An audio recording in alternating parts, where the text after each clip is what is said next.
Everybody, welcome back to my channel. TammyTalks here. Let's get into the reunion of the Ultimatum. So, season 1, episode, I think 10, Ultimatum on Netflix. If you're back from watching the other 4 videos, welcome back. If you're brand new to just the reunion episode, welcome. Go back, make sure you go back, check my other 4 videos on everything that happened in episodes 1 through 9. So let's go ahead and get into it, y'all. So the reunion starts off and they have everyone out there and they're like, oh my God, guess who's missing? Madeline comes out and she's pregnant. They give her a gift. She's having a little baby girl. Congrats to them. Babies are always blessings. So congrats to them on the upcoming birth of the little baby girl. I don't know when this was filmed, so maybe they had the baby already. I don't be looking up these people because I don't care that much. But congratulations to them. Nick and Vanessa give her a silver goblet sippy cup. Somebody once asked, why do they have these like gold cups on Love is Blind? The silver goblets on here is so that you can't see the amount of liquid that's moving from the number of times they probably remake these people film and refilm arguments in different scenes. That's really why. So they initially asked Nate if he's jealous right now of Madeline and Kobe. You know, Nate was kids, and that was his hold up from, proposing to Lauren. He said that he and Lauren have made a compromise. And they went to therapy. And I guess I'm kind of wondering, how do you go to therapy to figure out if you're going to move forward with a couple is having kids? Either you want to have kids or not. Now, if Lauren went to therapy to work through why she herself may not want to have kids, that's a different thing. But y'all going as a couple seems more like, let's go so we can talk about it so I can convince you to want kids because I do. Maybe that's just me. So Alexis blurts out, so you guys having kids or not? Like, I do not like Alexis, y'all. Why did you blurt that out? And like Vanessa even said, why do you care so much? Very, very invested in the fact that what's going on in not only her uterus but in their marriage or their relationship. So they go back and they replay the footage of Nate's proposal. Now, if I was Lauren, I would have felt away because it does come across as if he was proposing just so that she would not have a chance to go through this process and maybe connect with someone else. It did not seem like a genuine proposal from Nate. I would not be surprised if a year from now we find out that they're not even still together. They haven't started like the planning process or anything like that. It was a very superficial proposal just because Nate kind of felt like the 2 women that he wanted did not pick him initially. So that's why he did that. A second thing is, like, I would love to know how Lauren felt watching this and seeing him say, I'm going to pick you to Madeline, or for him to turn around and then propose to you so that you couldn't have a meaningful connection with Kobe. Nonetheless, they said that they have agreed to have at least 1 baby. Lauren looked very skeptical about it. They're not going to have a kid. Nate was again stumbling over his words like we saw him do. Nate is like, I know I talked about Zay, but Nate is another one who when his wrongs and his I don't want to say deficiency, when his shortcomings are like kind of thrown in his face, he's the one that gets kind of loud and defensive and starts talking in circles and all that kind of stuff. Good riddance, wish the best to these people, but I don't see it happening for them. So then we have Alexis and Hunter. They are still engaged. They are going to be getting married in June. She's no longer focused on the financial aspect of their relationship. She feels that even though she does make more money than him, there are other qualities for her that are more meaningful that have helped her come to grips with, you know what, who gives a damn if I make more money than you? You bring this, that, and the other to the table. They then switch over to April. They asked April what she thought about, or they asked her about when she told everybody she thought she was pregnant. April knew she wasn't pregnant. April knew. April wanted some attention in that moment. But and it seems like Jake did not know or maybe didn't agree with the fact that she was telling other people, oh my God, I could be pregnant. She said that her hormones were out of whack. Yes, y'all are in a very stressful situation right now. I'm sure none of them women got their periods during that time. It's a very stressful situation. So they bring up her going through Jake's phone. What I really, really, really can't stand is how when these people are having these conversations, Nick and Vanessa always feel the need to want to talk about what they were going through as well. No one cares. No one cares. No one cares. I promise you, no one cares. So, um, Jake said he is still figuring out dating. He's figuring out what he wants. He's figuring out what he needs for himself and in a relationship because that was disregarded in his last relationship. April laughs because he knows that she knows that that's about her. She feels like Jake once they started in this process, she feels that once Jake had his connection with Ray, that he was so hyper focused on Ray that even when he got back to her, he wanted to really be with Ray. And he feels that April feels that he was always more invested in Ray. I don't know if Jake was. I think Jake saw how easy a relationship can be. Jake saw how much more relaxed a relationship is when you don't have somebody that is constantly over talking you, someone that is actually listening to your needs, listening to your thoughts about things, what you're telling them, your feelings. That's what I think it was. But at the same time, April, it's not exactly like you didn't keep bringing up Ray. April showed her hand. April showed that she was so threatened by Ray that she didn't stand in her confidence in that relationship. But again, April, you played with fire. You brought this man on here, you gave him an ultimatum, and that's just what it is. You lost because it didn't work out the way that you wanted to. April now tries to flip, and I'm happy he didn't propose. She's now with someone else who said that they wake up. Wait, before that. So she's happy he didn't propose because she now realizes that they just were not compatible. They want different things in life. It wasn't a good relationship for the both of them. And I think it's unfortunate that it took you seeing your relationship on TV for you to realize that. If that man wanted to propose to you, he would have. She kind of feels that, like, you bought me a house, you bought me a car. Why couldn't you just marry me? I on one hand, I agree with that, but on the other hand, you cannot force somebody to propose to you. You just can't. Jake feels like April is trying to make it seem like they were having this amazingly perfect relationship, and he came in, and because of his connection with Ray, he ruined it, and he don't like that. And I agree. That is how April has been trying to spin this, as if, yeah, things were going great, and he just didn't want to propose, and then he just left me high and dry during this. That's not how that all went down. April has her own shortcomings that she is failing and refusing to acknowledge. She just is. So Jake points out that he didn't even want to be on the show, and she didn't put his feelings about that into consideration at all, because you can definitely give this man an ultimatum without y'all going onto a show to make him do it in front of the world. So could have saved yourself some embarrassment, girl, but whatever. So April says she is now in a very serious relationship.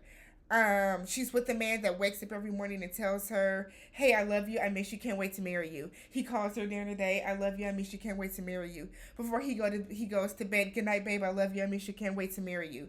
And I just kind of feel like if that's your sole focus on why you want to marry somebody, because they are saying, I can't wait to marry you, I can't wait to marry you, can't wait to marry you, if they're not putting the action behind it, then what is the point? But April has made it very clear that she really just wants to be married. She doesn't care about anything else in regards to the relationship. Above all else, she wants to be married and have kids. So that's what she's going to get. And there are tons of men that have no issue with getting married and having kids and going through the motions and stuff like that. So, it's going to work out for you, April, the way that you want, but you might not get, and I'm saying might, before somebody comes in the comments, you might not get the full scope of true love and unconditional love and that type of stuff, compatibility, because you're so focused on just somebody proposing. I feel like April could be in a relationship with a man for 3 or 4 months. If he proposed to her, she was going to accept it and want to go get married right away, because that's all that's on her mind. She is so laser focused on, I want to get married, that's all that's consuming her at this point. So we then talk about Jake and Ray. So they never went on their trip. Ray thought it would be incredibly insensitive to April and Zay for them to drop everything and kind of like run away into the sunset. Zay was like, "Is that why? Is that why? That's why." So Ray said that her and Zay did try to fix things. After Zay said, "You didn't go on that trip because you were fucking me every day." I said, the vulgarity, it was so crass. But Zay is saying that they were back together. They were back going through the motions of being in a relationship. Ray said that they were just really trying to figure things out, and she was not sleeping with him every day. Girl, if it's every other day, if it's every 2 days, y'all were back to acting as a couple. Okay, is basically what he's saying. So they then bring up the situation where Zay stayed out till 8 a.m. in the morning. Okay. He said that his phone died. He got drunk. He was out with his friend and one of her friends, and he passed out at his friend's house. Ray feels that he should have come home. I agree too. Instead of him acknowledging the fact, and this is what I was talking about in my past 2 videos about Zay skirting around issues, instead of him acknowledging and being like, you know what, yeah, I should have come home. It's really all that needs to be said. He, in turn, starts to say that she never fully expressed herself. Some of y'all have said that he might have a speech impediment. I will not make fun of his speech, but, because I don't make fun of people that have, like, speech impediments. But I will say this. He said that she never fully expressed herself in their relationship. And I agree. I have definitely said that. I was wholeheartedly on his side. I remember watching, was it the first or second episode, when he asked her, why do you want me to marry you? What do you love about me? And she couldn't answer. And when production, when her EP was trying to get her to talk about something, why do you want him to marry him? What do you like about him? And she could never say it. So I said wholeheartedly that he needs to be with someone that is able to fully express themselves and express how they feel about him in a way that works for him, like just clear, open, honest communication. She agrees with that. She acknowledges that. She said it was hard for her to watch herself act like that on the show. Because at the same time, like, she says that she always felt she was a very heartwarming and very open and expressive person. And then she watched herself on TV and was like, damn, I'm not. I feel like I'm a very heartwarming and expressive and open person. And my friends have been like, nah, not for real, Tammy. Not for real. And I have to take that, and I acknowledge that. So I'm happy that Ray was able to see that about herself and see that, yeah, I did some things horribly.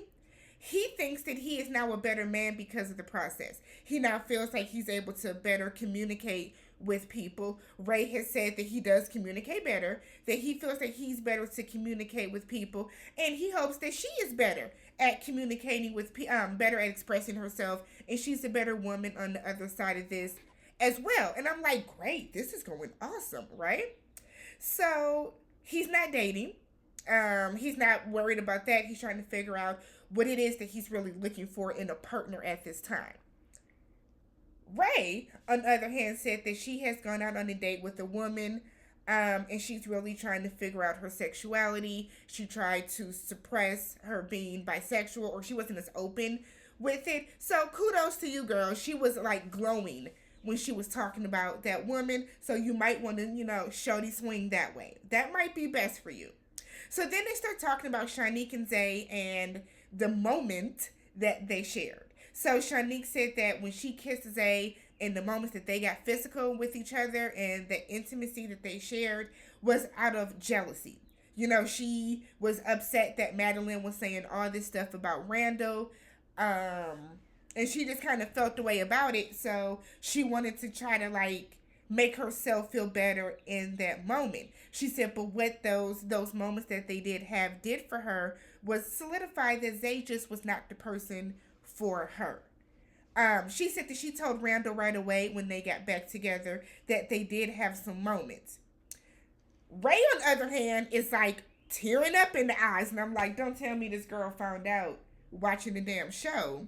So Ray said that kind of broke her because Zay did all this accusing her of sleeping with Jake and doing all this stuff with Jake when he knew damn well that he had sat up there and slept with Shanique. She said that her and Shanique have formed a friendship after the show, which is very big of them because, girl, you've been messing with my man and stuff, but they formed a friendship after the show. And she makes it very clear that she is not mad at Shanique because it is now Shanique's place to tell her it was Zay's. She said, but now it makes sense why Zay really didn't want her hanging out with Shanique. He would feel away when she was kicking it with Shanique because he didn't want that to ever pop up. He didn't want her to ever find out, I really did, sleep with her. So I'm like, Zay, my whole thing is basically y'all gave each other a free cheap pass for 3 months. For 3 weeks. So you could have been completely honest with her and told her about it. But that comes down to a lack of respect. Like I keep saying, a lot of this is just a lack of respect. So Raiden goes in on Zay, and she found her voice, y'all. Hallelujah. She found her voice, and she was just telling him, that was fucked up of you. You should have done this. You should have done that. She kind of, hates the fact that...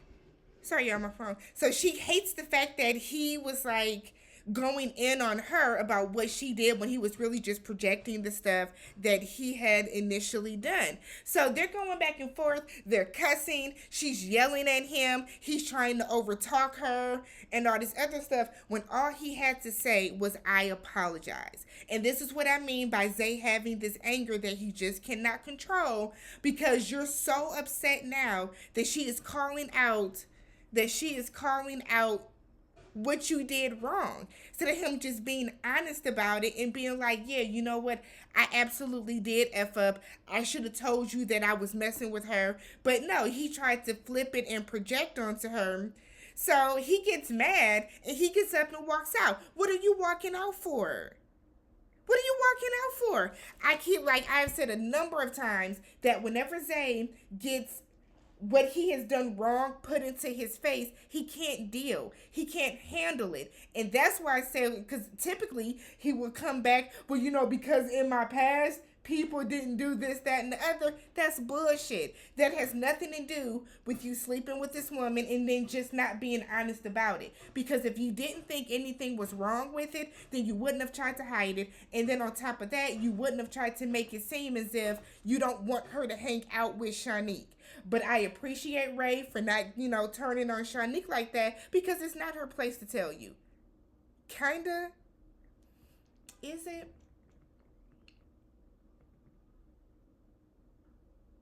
Shanique probably could have said something. Shanique probably could have said something, but I don't know, y'all.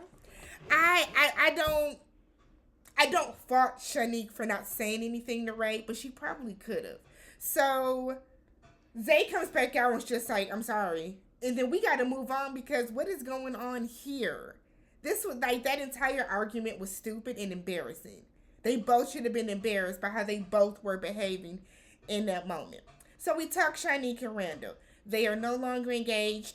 Some of the issues that they had initially when before the reason they came on the show started to creep up again. They broke up for 6 months, really went out and tried to find themselves. She went on a couple of dates. He did not. He had like some different deaths in his family, and he kind of realized that while all of this was going on, she stayed down for him, and she never kind of left his side as a friend. She calls him one of her best friends, the best friend. So they got back together because, you find out who's really down for you in the hardest times of your life. So they got back together. They're still figuring things out. They have like a new refresh on their relationship. And it's the relationship refresh that they needed. So while they're not engaged, they are now looking through the relationship with fresh eyes, so to speak. Caleb and Madeline, they said they don't argue the same way anymore because the arguments are now different. They have a baby, to think about. They did talk about Kobe telling the girl that he had an open relationship. Kobe acknowledges now that even though he was just trying to make sure that he got the full experience of this process, that was not the right way to handle it. Madeline clarifies we do not have an open relationship. That marriage is bullshit. I don't care what nobody says. Either these people came on here to be trolls, because Madeline trolled people the entire way. No matter what scene she was in, she was rude, she was disrespectful, she was telling people things that that the other partner was doing. Like, I wholeheartedly believe she came on here to be a troll. It's just stupid. The whole thing was just stupid. I stopped listening because I really don't give a damn about them or their marriage. I hope they have a healthy baby. I hope they make it and they stand the test of time. But ultimately, I don't care. So then they had some questions about if we could have a do-over, who would you have picked? Kobe said he would have picked April and not just been kind of forced to be with her by default. April would have, again, picked Kobe, not been just forced with him by default. Shanique said she would have picked Kobe. And it's probably because she see that Zay is crazy AF and cannot take accountability. That's his biggest downfall. And then they say that Hunter said that Nate learned the least, and I do think that Nate learned the least in the experiment. I think that Nate has pigeonholed himself in being into a relationship with somebody that truly does not want kids. So instead of you finding out if maybe there is somebody else out there for you, you got too scared of the possibility of losing her that you proposed to her, and y'all are not gonna make it. Y'all are not gonna get married ever. So let me know what you guys thought about this episode. If you have not already, please subscribe to the channel. Thumbs up the video if you enjoyed it. Hop into the comment section, y'all. Let's talk about the Ultimatum on Netflix season 1. Catch y'all in the next one.